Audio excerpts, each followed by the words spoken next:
नए प्रयागराज, नए उत्तर प्रदेश के साथ नए भारत का हो रहा है निर्माण, ये कहना है डिप्टी सीएम केशव प्रसाद मौर्य का। पर्यटन विभाग उत्तर प्रदेश एवं संस्कृत विभाग उत्तर प्रदेश द्वारा अयोध्या और चित्रकूट की तर्ज पर श्रृंगेरपुर धाम में आयोजित रामायण कॉन्क्लेव का शुभारंभ सूबे के उप मुख्यमंत्री केशव प्रसाद मौर्य ने बुधवार को श्रृंगेरपुर धाम में किया। इसके पूर्व जय श्री राम सेवा समिति के तत्वाधान में देश भर में हो रहे रामचरितमानस पर चर्चाओं के दौर में श्रृंगेरपुर धाम में रामचरितमानस पाठ पूजन और महाआरती का भव्य कार्यक्रम का आयोजन किया गया, जिसमें क्षेत्रीय विधायक समेत प्रतिनिधियों का जमावड़ा रहा। प्रदेश भर में विकास की बह रही गंगा और श्रृंगेरपुर में विकास परियोजनाओं के साथ प्रदेश सरकार की उपलब्धियां गिनवाई। श्रृंगेरपुर धाम पहुंचते ही मंच से सूबे के उप मुख्यमंत्री ने जय श्री राम और गंगा मैया के जयकारे लगाए। इसी के साथ दीप प्रज्वलित करके रामायण कॉन्क्लेव का शुभारंभ किया। अपने भाषण के दौरान डिप्टी सीएम ने कहा कि श्रृंगेरपुर धाम की धरती से कहना चाहता हूं कि जिस राम जन्मभूमि मंदिर की लड़ाई हमारे पूर्वजों ने लगभग 500 वर्षों तक लड़ी और जिस लड़ाई में हजारों की संख्या में अपना बलिदान दिया, उस लड़ाई पर विजय प्राप्त करने का समय आ चुका है। आप सभी को बधाई देता हूं कि श्री राम जन्मभूमि मंदिर का निर्माण कार्य तेजी से चल रहा है, जिसके खुशी का ठिकाना नहीं। अब नए प्रयागराज, नए उत्तर प्रदेश के साथ में भारत का निर्माण तेजी से हो रहा है।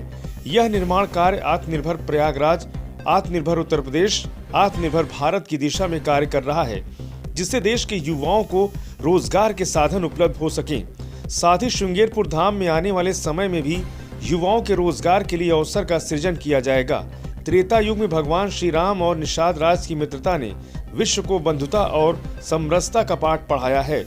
विभिन्न नदियों के किनारे केवट ने भगवान राम को किसी न किसी रूप में नौका पार कराई।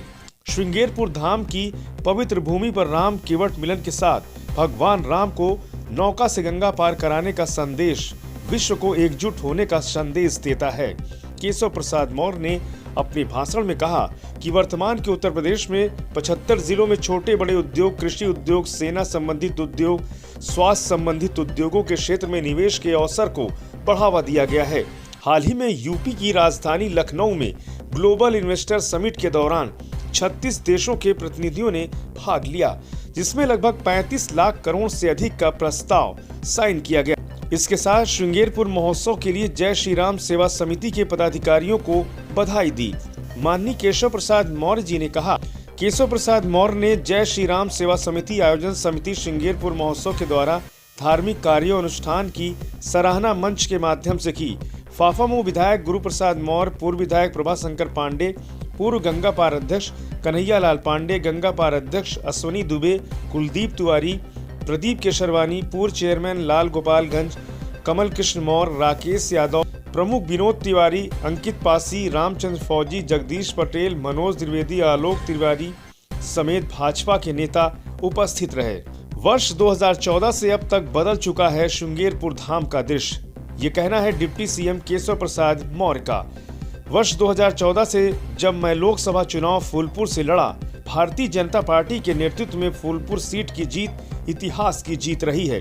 2014 से पहले और 2014 के बाद का श्रृंगेरपुर बदल चुका है और आने वाले 2025 में कुंभ के पहले श्रृंगेरपुर धाम से संगम के बीच की दूरी, इसके साथ अयोध्या, चित्रकूट और प्रयागराज आने वाले श्रद्धालुओं से पर्यटन को भी बढ़ावा मिलेगा।